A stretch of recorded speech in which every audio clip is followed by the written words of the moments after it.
নমস্কার বন্ধুরা, স্বাগতার দুনিয়াতে সবাইকে ওয়েলকাম জানাই। আজ বানাবো পাকা কাঁঠালের মালপোয়া। খুবই টেস্টি হয় খেতে। পাকা কাঁঠালের মালপোয়া বানানোর জন্য সবার প্রথমে আমি নিয়েছি 10 থেকে 12 পিস কাঁঠাল। কাঁঠালের ভেতর থেকে বিচিটা বের করে ভেতরের যে পাতলা স্তরটি থাকে ওটা আমি পরিষ্কার করে দিচ্ছি সবগুলো কাঁঠাল থেকে।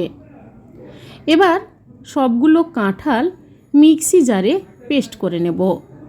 অল্প অল্প করে পেস্টটা করে নেব। দেখুন পেস্টটা স্মুথলিভাবে করে নিয়েছি। এবার একটা বড় কাঁচের বোলের মধ্যে ঢেলে দিচ্ছি। সবগুলো কাঁঠালের পেস্টটা করে নেওয়ার পর দিয়ে দিচ্ছি 1 বাটি চালের গুঁড়ো, সুজি দিয়ে দেব 1 বাটি, চিনি আমি আগের থেকে গুঁড়ো করে রেখেছিলাম 1 বাটির মতো দিয়ে দিলাম। চিনিটা আপনারা আপনাদের মতো করে দেবেন, যে যেমন মিষ্টি খেতে পছন্দ করেন। তারপর দিয়ে দিচ্ছি ময়দা, 1.5 বাটি ময়দা দিয়েছি। আর সামান্য পরিমাণ মৌরি দিয়ে দেব, তাহলে মালপোয়া খাওয়ার সময় খুব ভালো লাগবে। সামান্য পরিমাণ বেকিং সোডা দিয়ে দিলাম, আর দেব অল্প লবণ। এবার ভালোভাবে মাখিয়ে নেব মালপোয়া বানানোর জন্য ব্যাটার। প্রথমে আমি জল ছাড়া মিশিয়ে নিচ্ছি, তারপর অল্প অল্প করে জল দিয়ে মালপোয়ার ব্যাটারটা তৈরি করে নেব। আর বেশি পাতলা করেও করবেন না, আর বেশি ঘন করেও মালপোয়ার ব্যাটারটা করবেন না। আস্তে আস্তে করে কিছুক্ষণ টাইম দিয়ে ফেটিয়ে নেব। আর যত টাইম দিয়ে ফেটানো হবে মালপোয়া কিন্তু ততই সফট হবে। আমি এখানে জল দিয়ে ব্যাটার তৈরি করছি, আপনারা দুধ দিতে পারেন, লিকুইড মিল্ক ব্যবহার করতে পারেন।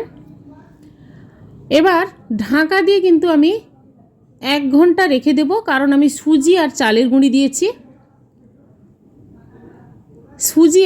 গুঁড়ি দিয়েছি, তাই অনেকটা জল টেনে নিয়েছে, খুব শক্ত হয়ে গেছে। এবার আমি অল্প কিন্তু জল দিয়ে আবারও আমি ভালোভাবে মিশিয়ে নেব। পাতলা করে নিচ্ছি, আর বেশি পাতলা করবেন না, অল্প অল্প করে জল দিয়ে দেখবেন যতটা পরিমাণ জল লাগে সেইভাবে অনুপাতে দিয়ে মালপোয়ার ব্যাটারটা তৈরি করে নেবেন। এবার গ্যাসটা অন করে কড়াইয়ের মধ্যে বেশ কিছুটা পরিমাণ রিফাইন তেল দিয়ে গ্যাসের ফ্লেমটা হাই টু মিডিয়াম রেখে একটা একটা করে মালপোয়া আমি তৈরি করে নিচ্ছি।